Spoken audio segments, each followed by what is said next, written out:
All things being equal, I'd rather be in Philadelphia.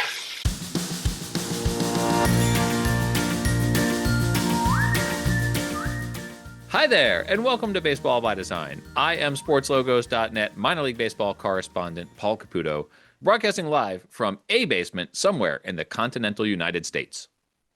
And I am Dan Simon, broadcasting from an office somewhere in the contiguous 48 states. Paul, how are you today? Well, we're both in the witness protection program now, I guess. We just can't let on where we are or what's happening. It's top secret. I'm doing well, Dan. Usually I'm the one asking you that. Dan, how are you doing? I am fantastic. Once again, thank you for asking me. This is a fun episode.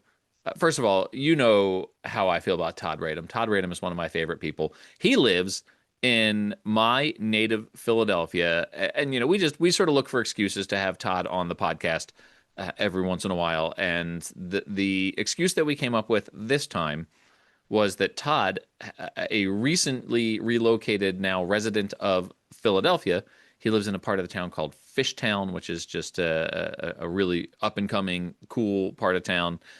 And this is episode 215, and the area code, the highly prized area code for Philadelphia phone numbers is 215. So we decided that this was going to be another Todd episode. So I guess, what are your top three favorite things about Todd Radom and your top three least favorite things? First of all, nothing not to like about Todd. So these are not necessarily my top three. These are not in any particular order. But in addition to being an amazing designer, a sports designer, Todd is one of the nicest people I've ever met. Yeah. And also, Todd is an amazing speaker extemporaneously. Yes. I am very jealous of his ability to speak intelligently without tripping over his words, as I so often do. I'm in awe of that. So the amazing designer, one of the nicest people you ever meet, great extemporaneous talker. There, the three you asked for and the three you got. He's one of these people who can speak in full paragraphs, and I'm always amazed by that.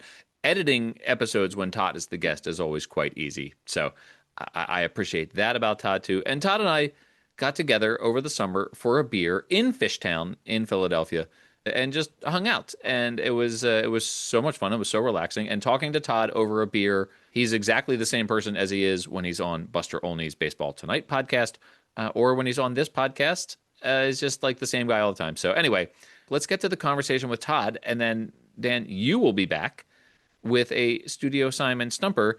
This conversation is a lot about Philadelphia sports because this is a baseball podcast. We talk a lot about the Phillies, but Todd and I both recently had experiences in Japan where we went and saw baseball. So there's a little bit of chatter about that too. So it's a fun conversation with a person who I appreciate very much. He's always, as you are, Dan, so generous with his time and so gracious every time I reach out to him and say, hey, you know, you available for a chat for the podcast. So I appreciate that about him too. Let's get to the conversation with Todd, and then you, Dan, will be back with a Studio Simon Stumper. Okay. I'll see you when that stumper comes.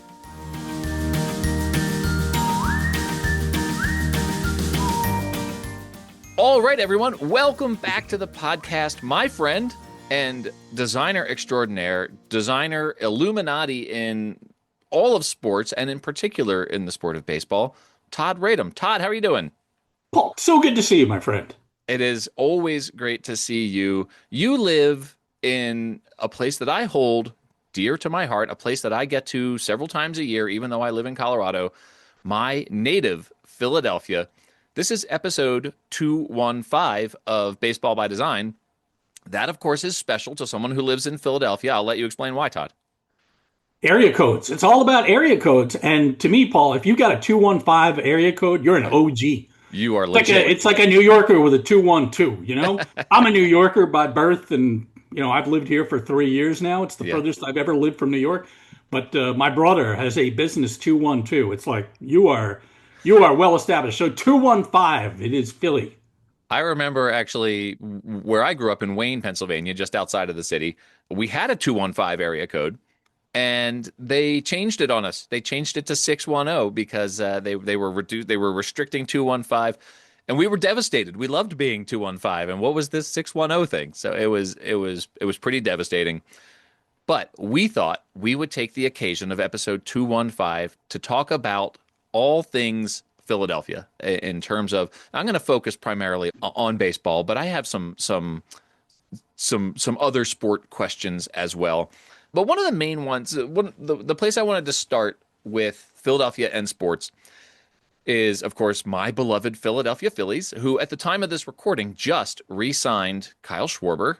This will drop a little bit after that. That'll be old news by the time this drops, but that's news here in the last couple of days. The Phillies, whenever you hear people talk about sort of iconic baseball uniforms, I feel like you hear the Cardinals first. You hear the Yankees, of course. You hear the Cubs. You hear the Dodgers. The Phillies have had the same kind of look for most of their existence, with obvious nuances. And then there was a period in the 70s and 80s when they made a switch to a very distinctive look that people still wear a lot and they still throw back to a lot now. But for a team that has had a similar look for most of its lengthy existence, you don't hear them mentioned in this is one of the all-time classic uniforms. This is one of the the all-time greats. What is it that's keeping the Phillies from being mentioned in that conversation?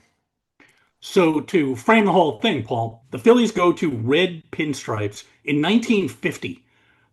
Okay, they were considered very garish at the time. There were a lot of comments about peppermint stripes. And what happens in 1950? The Phillies win their first pennant since 1915 with the Whiz Kids.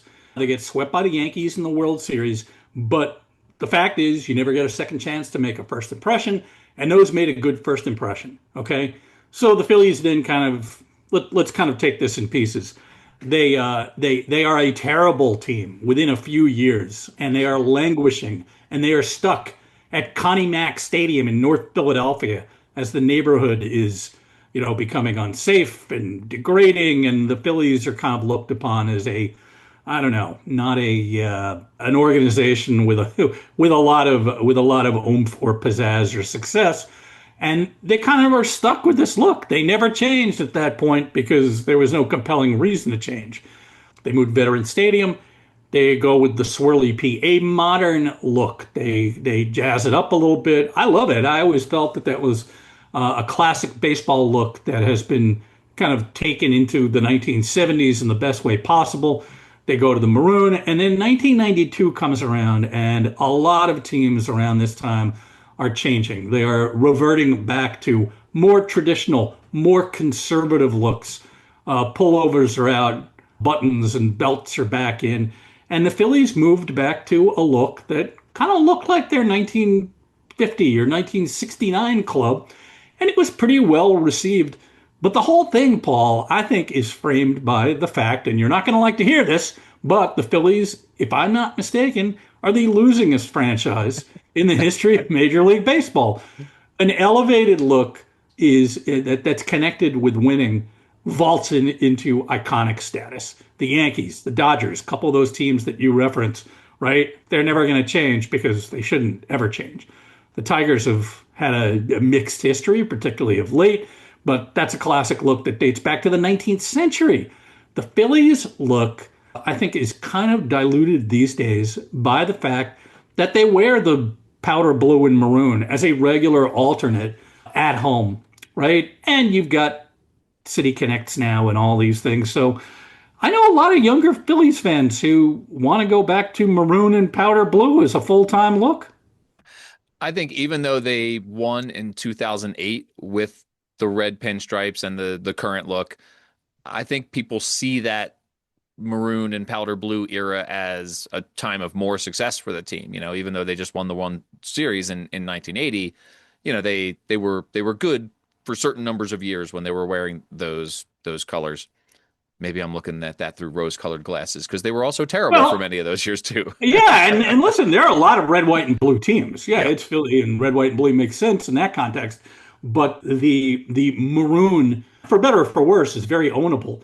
And a fact that I'm not sure you know, or many of your listeners, some might, but the maroon got phased out not only because it was out of style, But because that color at that particular time, you could not match that across paint colors, for example. Batting helmets look different than the sleeves of their shirts. The hats were fading badly. By September, in a world where guys didn't get new hats every day, okay? The hats look completely different from the graphics on the uniforms. So part of that exercise, it would be different now, was to kind of standardize things. Well, speaking of things being different on caps and jerseys, one of the things that I see pointed out a fair amount, and it even people sometimes think it's a mistake. When you see these throwback uniforms that the Phillies wear, the P that 70s and 80s P on the hat has the seam through the ball in the counter form of the P, but then on the jersey, it doesn't have that seam. And I learned relatively recently the reason for that was that there was a prohibition, and you're nodding, so I'll let you say it. What's the reason why the hat logo was different from the chest logo? Well, there is a rule in the Major League Baseball rule book that you cannot mimic a baseball on a uniform. And it was seen to be like, I don't know. You'd have to look into it. I think there are some bizarre reasons for it that, a guy might hide a pitch. If you're a Phillies batter and you're about to get hit by a pitch and before replay, right, an umpire might see that and, hey, he got hit by a pitch, even if he didn't, because there's a baseball in his uniform. Now, the Blue Jays had a representation of a baseball on a uniform when they first started in 1977. The current iteration dropped that, I believe, because of that rule. Oh. So the Chicago Cubs actually challenged the Phillies in 1971 when the Phillies uniforms were new. And I think, at that time, New Era is making the caps. Rawlings, Wilson, they're making the jerseys. Different vendors had different templates. And you had completely mismatched P's both, on the headwear and on the uniforms. No different really than the Yankees NY not matching. It's never matched. Maybe back in 1913 it matched, but it hasn't for well over 100 years. That uniform set, you mentioned that the Phillies are throwing back to that a fair amount. They wear the powder blues at home when the powder blues originally were the road uniform. A lot of teams wore powder blues, I think mostly as road uniforms. So I have a sort of two-part question here. Do you have a team that you associate as being the sort of originator of the powder blues, or did that sort of all happen at once with a number of teams? And then what in your mind has sort of led to this trend of teams wearing these throwbacks at home when they used to be road uniforms? So the first team to bust out with powder blues was in the early 1940s. The Chicago Cubs wore powder blue vests on the road. They were form-fitting, okay? Yeah. And they were widely ridiculed by the media at the time and by opposing players. You can look that up. I've written about this, and anyway, I have something about this in my forthcoming book, which is coming out in May. Which is called what? It is called The Ballpark and Beyond, a wonderful illustrated journey. That's not the subtitle, but through the history of baseball. But anyway, the Chicago White Sox brought powder blue into the game again in 1964. These were on flannel uniforms, so it was kind of flat, not quite as vibrant as what was going to come a few years later. But to me, there are several teams that kind of lay claim in terms of their heritage to the powder blues. The Milwaukee Brewers, for example, are bringing back powder blue jerseys on the road. They're pairing them with gray pants. I have no idea why. The Blue Jays, the Royals, the Phillies, the Expos, the late great Expos wore powder blue. You can name a couple of other teams, the Mariners. So all of it is to say that the Phillies have a legitimate claim to, owning powder blue, but having part of it is, part of their DNA. In terms of wearing it on the road, I'm thinking of one friend of mine in particular who is incredulous about the fact that, or at home, about the fact that it's not supposed to be. Well, throw all the rules out the window, because we've got City Connects and we've got alternates that we've never had before. And the reason for this, in terms of the powder blue, is really kind of extending your visual expressiveness and selling more stuff ultimately, right? Teams that are, close your eyes and think about the Detroit Tigers. We won't even talk about the Yankees. The Tigers, who are navy blue and orange. You don't see a lot of orange with them, but the Phillies have a great deal of expressiveness with respect to maroon, powder blue, their usual red, and even their usual royal blue. These identity changes over the years for whichever teams, and especially now with the City Connects, and obviously, when you think about teams having lots of different identities over the years, different colors, I think of the Arizona Diamondbacks. But there are teams, the Marlins, they've changed their branding over the years. And I'll think about it differently. I think about the Phillies, who have the City Connect with the dark blue and the yellow, and then they've got their traditional look with the red pinstripes and the script worst. We'll talk about the script worst font, and then the old powder blues and the maroons. When I think about that, one of the things that I think of when I think of the sort of texture of the game is when they pan the crowd, or you see the fans behind the batter or behind the players, during the game. And I want there to be a sort of consistent color palette, right? Like in the maroon, the red, the powder blue, the white. Like I feel like the Phillies, their two brands historically, kind of achieve a larger effect that I'm okay with, right? Like it's largely red and blue. But there are teams out there where their brand colors historically have been all over the place, and there's just zero consistency when you look in the crowd. And that bugs me. In terms of brand identities, in terms of brand equity, it just bugs me. Is that something that you think about as a designer? Is it something that bugs you too, or is it just sort of like that's the world we live in?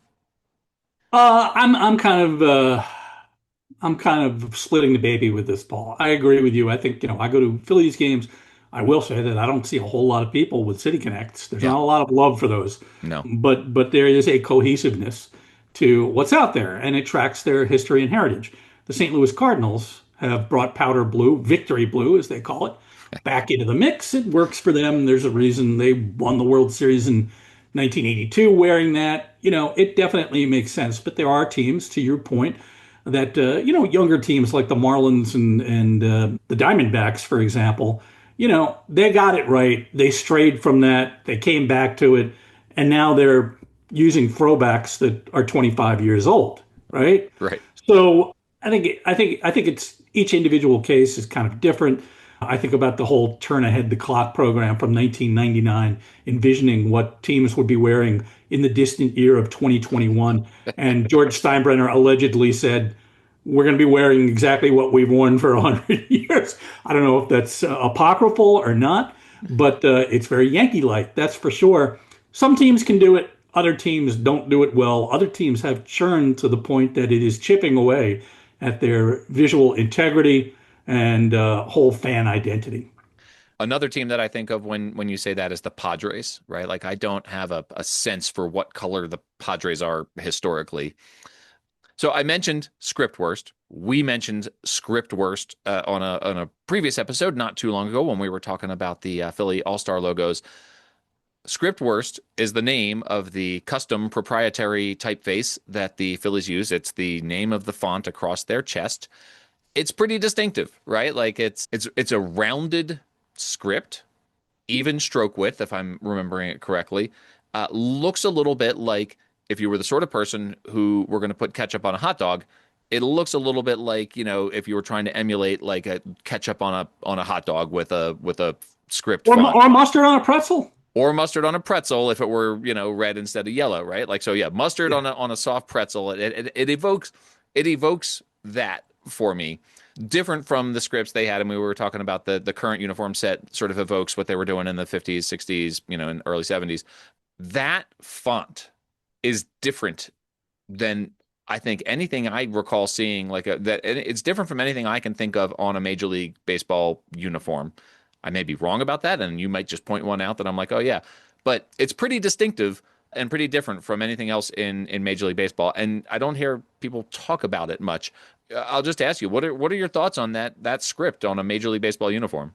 Hey, listen, it works for them, and the fact is that sports fonts, as anybody who's listening to this is going to get, are usually hard-edged and dynamic, and they contain movement in some cases and italicization or whatever. This kind of breaks the mold. It's a little, you don't want to use the word soft because Philadelphia as a city is the antithesis of soft, right? Right. But it is a unique look, and I'm going to say it right now, Paul. I miss the numbers on the sleeves of the jerseys. Now these got knocked off in anticipation of sponsorship going on there, which happened a couple of years later. But that was a very unique thing for them, in the same way that, the Houston Astros and the Chicago White Sox were maybe the only two, I might be missing something, who wore numbers on their pants Right. back in the 70s and 80s. So the font is the Phillies for whatever reason. It's got 30 some odd years of equity at this point. And boy, I'm, feeling old because I remember when that was new. And by now it is very ownable.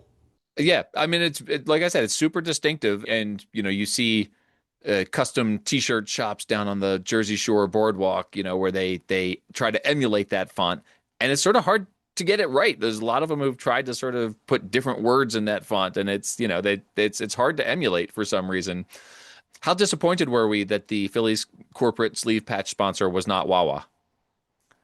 I don't know, Paul. Every time I see that, I think of my health insurance going up with Yeah, IBX, who is right. their sponsor. So I Yeah. don't have really warm associations with that.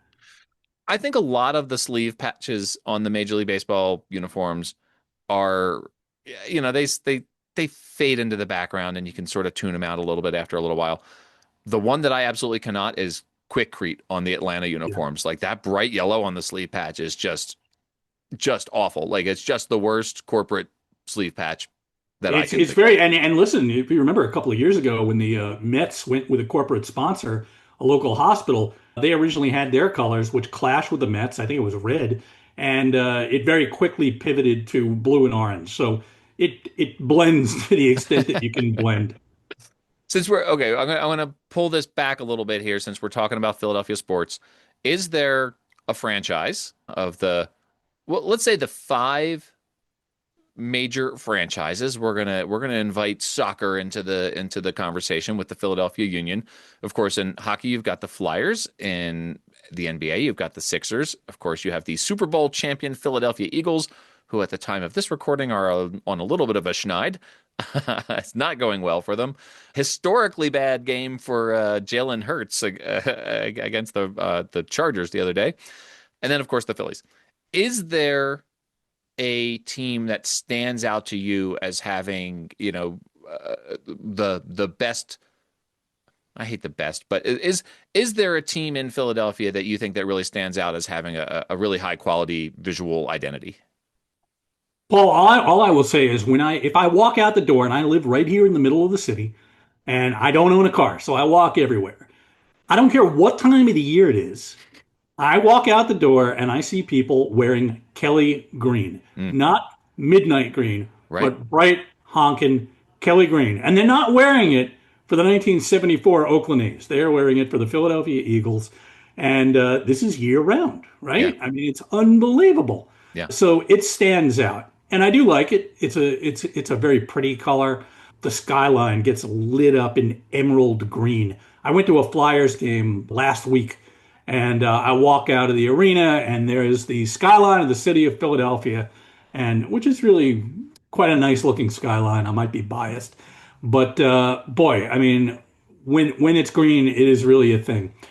The Flyers, like most NHL teams, are kind of a niche thing. I like black and orange. I think, you know, they are. It works for them. Their logo is awesome. It's never had to change. They painted around the edges over the last 50 some odd years, but it's a great logo. But at the end of the day, this is a football city, and I know we are baseball guys, but it is hard to avoid year round. I was looking for an Eagles sweatshirt because I had one and it was too big, and I gave it to actually my niece, who is like half my size, but she really liked the big baggy sweatshirt.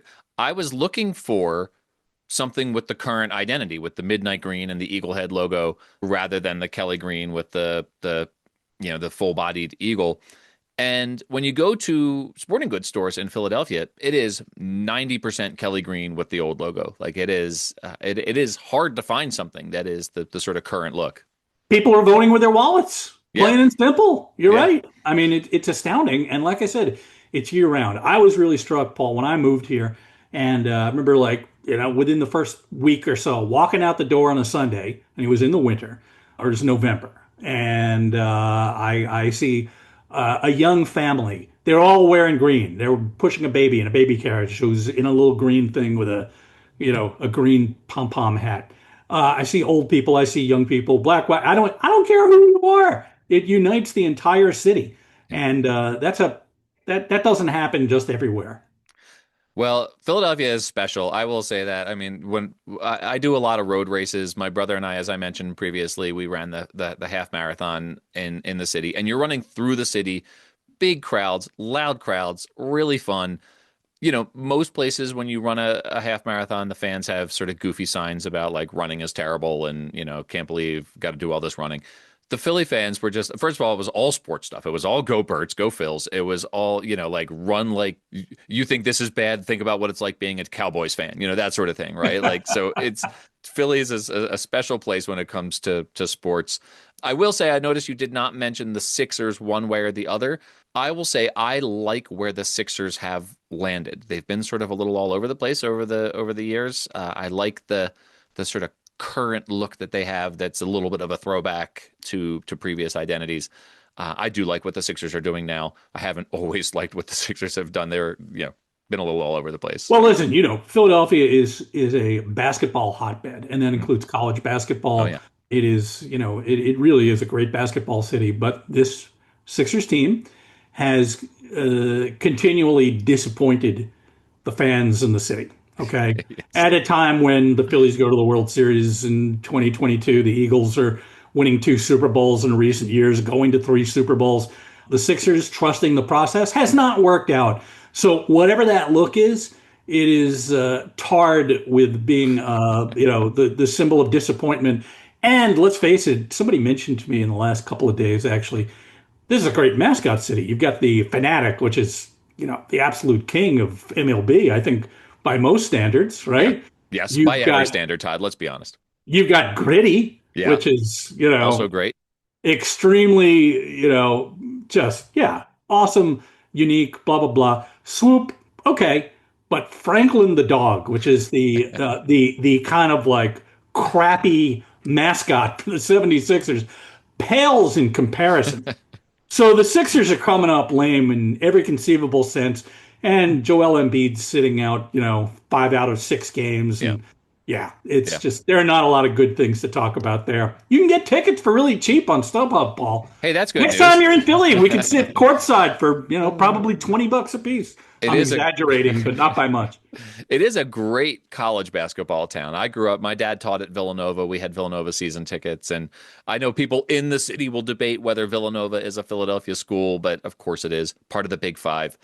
It's a great college basketball town. The Flyers, though, have also not had a lot of success, but I think Gritty kind of saved them, right? Like I think the sort of I think so. pop And culture. and I'll tell you what, Paul. I am friends with the Philadelphia Flyers fan club.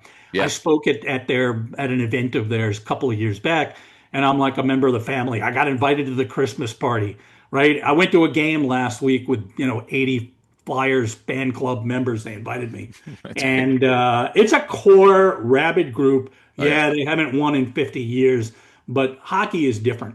Yeah. One thing, real quick, I will say also, I have been to in person 2 Villanova championship games, Wow. And they've won Houston and 3. San Antonio. Okay, yeah. So you were not there then in 1985 when they I won. was not. Raleigh Massimino didn't invite Yeah, me, you were but I there. was in 2016 and 2018 in Houston and San Antonio. So I have seen Villanova win in person twice. Two very different games. You got to in 2016. You got to see an all-time great buzzer beater. That was Had a great view of it. I got a picture of it on my right here. I'll text it to you. I'm so jealous. I was during that game snorkeling between the North Island and the South Island in New Zealand. I had no idea that I'd be missing one of the all-time great college basketball games. But hashtag humble brag again related to travel. Speaking of travel, Todd, before I let you get out of here, I do have to bring this up because you and I have both recently traveled to Japan in baseball-centric trips. You and I have each traveled to Japan recently, and we got to experience some baseball. Speaking of orange and black, you are wearing an interlocking YG Yomiuri Giants cap. It's an incredible experience seeing baseball in Japan.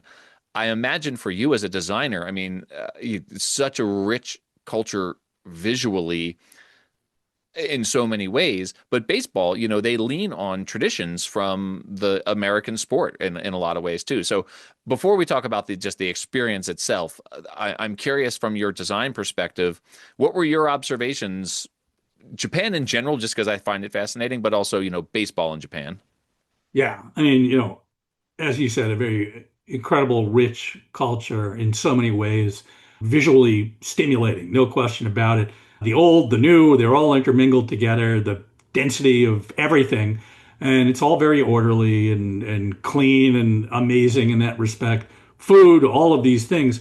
But to kind of get to baseball, the look of Japanese baseball kind of mimics those of that of American baseball. And the Yomiuri Giants were named, and the colors were named for the New York Giants by Lefty O'Doul, who was, a 340 something career hitter, played with the Phillies, almost hit 400 in 1930 for the Phillies, but the greatest baseball ambassador ever. He was going to Japan starting in the early 1930s, training Japanese players. He loved Japanese college players, so they were very attentive students, and he loved teaching the game there. And went back in the years immediately after World War II. I've got a chapter about him in this coming book, as a matter of fact. Which is So, called what, Todd? The Ballpark and Beyond, Paul, coming in late May of 2026. So Lefty O'Doul, the Yomiuri Giants, as you know, are kind of the Yankees of Japan, right? They play in this sexy stadium, kind of, it's a little dated in the Tokyo Dome. But we went to a game there, ate some ramen, had some, did it up. Yeah. They played the Hiroshima Carp. Yeah. There is a cheering section, as you know, for the opposing team. And it really struck me, and I experienced the same thing in South Korea. These are, the geography of these places is far different from what we're used to. Yeah. So if you are a fan of a certain team on a Tuesday night, you could go to an opposing game. It's like being having the Mets play the Yankees, right? Yeah. Or the Phillies and the Orioles, or even closer than that. So went to a Giants Carp game. Good game. A guy by the name of Trey Cabbage, an American, hits a home run. Excellent game. Home team wins. It was great, Paul, because it was just great to experience something local and cultural of, on a Tuesday or a Wednesday night, what people in Tokyo do. Guys coming from work with their briefcases, right? This kind of thing. We also went to a Yakult Swallows game. Yeah. At Meiji Jingu Stadium, which is a 100-year-old stadium in Tokyo. And would you agree with me? The Yakult Swallows are kind of like the Mets of Tokyo to the Yankees, who are the Giants. Yes, I like it. Yeah, absolutely, 100%. Yes, yes. They got smoked. They lost, Yeah. I think, 11-1. Well, and it's funny to make these comparisons too, because you you tried and you ended up going to see sumo wrestling instead because you couldn't get into the Hanshin Tigers. It's impossible to get a Hanshin Tigers ticket these days. I had to rely on my friend Masa, who's a lifelong 50-year fan of the team. Since you're wearing your Giants cap, I will put on my my Hanshin Tigers sunglasses here. You've got the Tigers baseball. Very nice. A That's Daruma. cool. Yeah. Oh, there you go. That's cool. But they play in a 100-year-old ballpark as well, and it's covered with ivy on the outside, so not on the inside. But there was a certain Wrigley effect about it. But historically, given the success or lack thereof, I see the Tigers as kind of being a Phillies-esque team. They've won 2 championships ever, including one fairly recently. And that's it in their long history, 80 something years. That's all. But they are the hot team right now. You see people, as you saw with they've done very well during the regular season. They came up short this year. Yeah. But that is a team on the that's on the rise. I think is the perception. Whereas the Giants are kind of like the Yankees in the respect that they've been disappointing. Yeah. They've won a lot of championships, but what have you done for me lately? The last 15 years have not necessarily been kind to them. The Tigers ran away from the Giants this year. They won the Central League by like 13, 14 games. Yeah, and the Giants faded. Todd, we have an amazing shared history here that I'm guessing you would not have predicted. You and I have both seen Trey Cabbage homer in a baseball game. I saw Trey Cabbage homer for your Wichita Wind Surge. Look at that. He was playing in Wichita and he hit a home run. And he won me a bunch of money in the dollar game at Baseball Palooza, which is how come I remember that it was Trey Cabbage who hit that home run. So, memorable name. You need to have him on the podcast, Paul. I should try to track Trey Cabbage down. That would be funny. In fact, the name of my fantasy team, because that was a signature moment on Baseball Palooza for me that year, I named my fantasy baseball team Cabbage Time. So we've it all comes back to Trey Cabbage. This is remarkable. Todd, this is my last question for you. Did you have a favorite food in Japan? Wow, a favorite food in Japan. I don't know that one necessarily stands out. I will tell you this, Paul. When we were there, it was really hot. It was in the 90s the entire time. So quite often in the afternoons, we would go to the 7-Eleven and get these ice cream sandwiches. That sounds good. I like that. That were unbelievable, but we had a range of stuff, including conveyor belt sushi. Conveyor belt sushi, yeah. And some excellent grilled meat, some bento boxes, like it was, we did go to, by the way, the Yakult Swallows game. We were there for half price beer night. Okay. The equivalent of $3 for a beer, Paul. The beer at the game was so cheap. With the go into it. You know what I'm talking about. Well, the beer vendors are these like 18, 19, 20-year-old young women dressed like Hello Kitty, and they've got like beer coolers on their back, basically. It's like a little keg. It's like they've got like little kegerators on their back, and then they've got like a sleeve of plastic cups. And then they've got the spout for their kegerator here. And you're like, one, please. And they say that's 600 yen, which is like $4 or whatever, right? Like, and then they whip the cup off the sleeve and they pour you one and they give you a big smile. And I'll tell you what, I bought a lot of beer during those games because we got there early, right? Like we got there, we drank beer and it was like a Sprite and sake sort of mixed together into a very potent, sweet drink. So we were doing that outside the game, and then we went inside the game. And that might explain why I thought I had learned all of the songs when, in fact, maybe I was just singing along with whatever popped into my head. But yeah, the beer vendors at the baseball games were, one, adorable, and B, just amazing the way they had beer on tap right on their backs. And interestingly, they work for the breweries. They don't work for the concessionaire or for the team. So they are out there in color-coded outfits. So Asahi, for instance, might be lime green. I forget. Kirin is bright yellow or whatever. So they're color coded. It's actually brilliant marketing. Yeah, I actually didn't realize that, but maybe it was explained to me and I forgot. It could have been the sake and Sprite that you experienced beforehand, Paul. Todd, I say this a lot and I mean it more than ever. I kept you way longer than I meant to. It's always so much fun to talk to you. Time well spent. Can't wait to catch up with you again. I realize it's an audio podcast, but I'm going to hold it up again. Winning Ugly is the name of your awesome baseball uniform book. And then The Ballpark and Beyond coming in late May. I can't wait for that. I'll be getting a copy of that so that I can bring it with me when we get a beer in Fishtown in Philly. And then, hey, hopefully I'll see you at the All-Star game in 2026. I cannot wait. July is going to be rocking here in Philly, and you will be part of that July. So I am looking forward to it. Cannot wait. Todd, thank you so much. ToddRadom.com. Go find Todd and all the cool stuff. We barely scratched the surface of all the things I thought we might talk about here. So obviously, we'll have you on again sometime. Next time. Thank you, Todd. Good to see you, Paul. Thank you.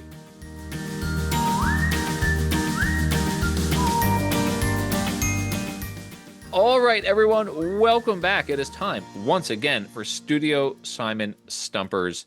Dan, that was Todd. Like we said, what a guy. Who knows what you are bringing to the table here for Stumpers based on that conversation. Really all you know about it is we were talking about Philadelphia sports design, largely the Phillies. So this could be a lot of things. I do feel a certain amount of pressure to get this one right. If you're bringing a trivia question about Philadelphia, like logos or uniforms or something along those lines, this is my team, this is my hometown. So if that's what this stumper is, I'm feeling a little bit of pressure right now.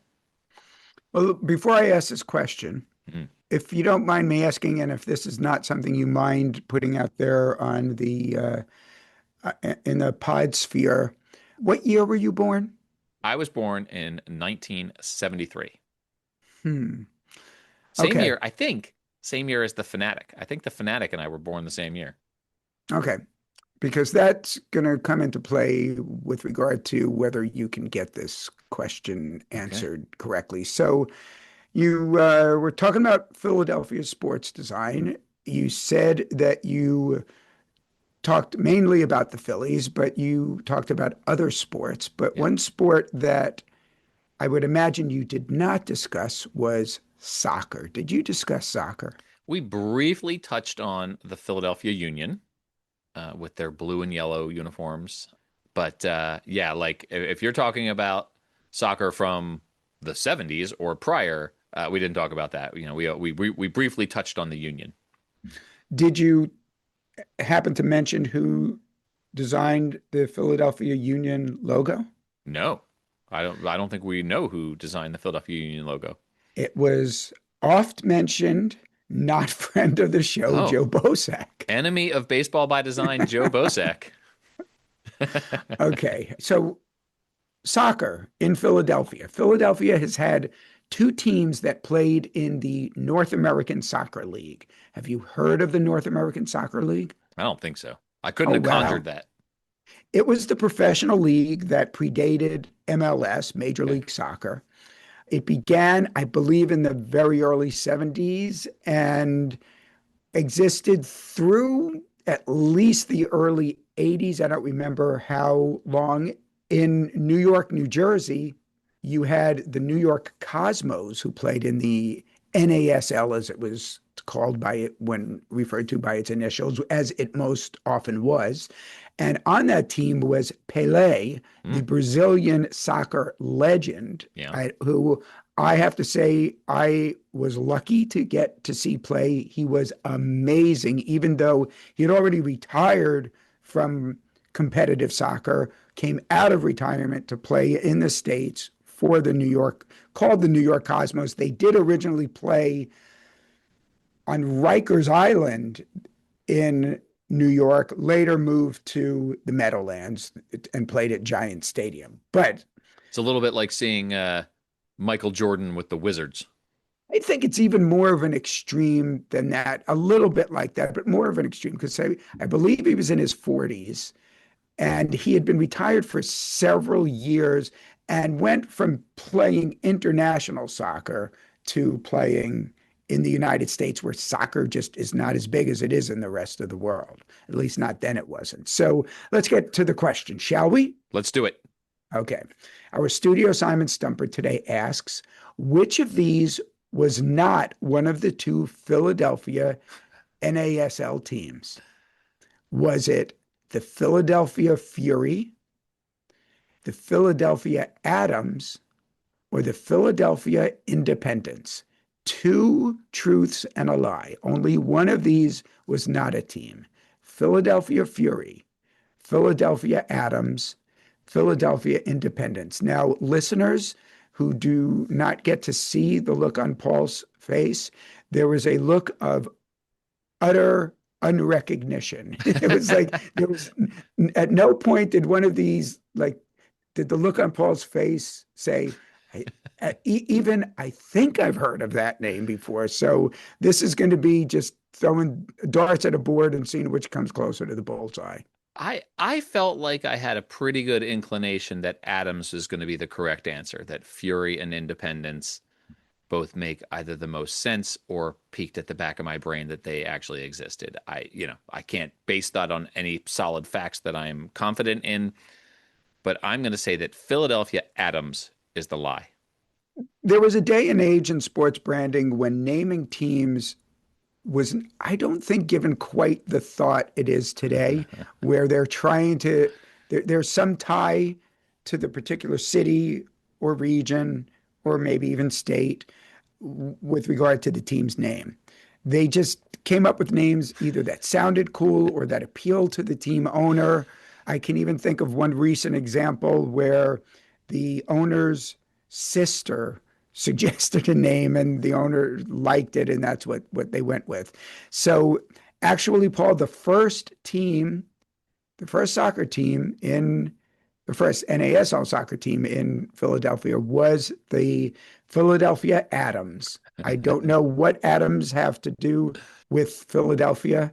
They actually won the North American Soccer League title in their inaugural season, after which their goalkeeper, Bob Rigby, became the first soccer player ever to be featured on the cover of Sports Illustrated. Soccer in the United States, I guess that was what they wanted to feature in that on the cover of that episode. They were the Philadelphia NASL team from 1973 to 1976. So the year, I'm sorry, you said the year you were born was 73, right? Yeah, they were founded the same year I was. Right. You were both birthed in the same year. I can't believe you were not following the team by the age of 3, like in 1976. I mean, I feel like I would have really loved this logo that is the letter A, like a lowercase letter A, a stylized lower A, with a sort of tucked into the bell of the A is a soccer ball atom. So like imagine the Albuquerque Isotopes atom, but instead of the whatever's in the middle of an atom, a soccer ball. Okay. The other Philadelphia NASL team was from 1978 to 1980, the Philadelphia Fury. That one I was pretty confident was real. Okay. Now, their ownership group included, check this out, Mick Jagger, Paul Simon, Rick Wakeman of Yes, for any of you classic rock listeners, and Peter Frampton of Frampton Comes Alive, one of the best selling live albums of all time. It spent 10 weeks at #1. It went 8 times platinum, and it is celebrating its 50th anniversary this year in 2026. So they were all members of the ownership group. And you would think Philadelphia Independence would make a great name for a soccer team in Philadelphia, but Fury and Adams won out over that. I guess we just weren't doing mass nouns yet at that point. So I got to go see if I can find myself. Dan, I was being real cryptic about where I'm located right now at the beginning of this episode. I'm still in Philadelphia, and I may have to go see, if like Rally House Sports or something downtown, or we don't say downtown, Dan, we say Center City. But, somewhere in town may have a Philadelphia Adams like retro T-shirt, and I think I have to have one. The Philadelphia Fury, I don't even really see a logo for them, but I see on Wikipedia that they moved to Montreal and became the Montreal Manic. So maybe we were doing mass nouns back then. They were the non-plural word manic. And Fury. And Fury. Yeah. How about that? Yeah, Adams just sounded like that was I even though I didn't recognize any of them, except for maybe Fury a little bit, I really was pretty confident in my answer there. So, Dan, I'm still 0 for 2026. I'm going to try again next week, see if I can't get off that New Year schneid. Okay, and maybe I'll try to make this, I'll tee one up for you. Don't need that. I don't need that, Dan. I don't need your charity. We'll see you next week. Okay, I'll see you then.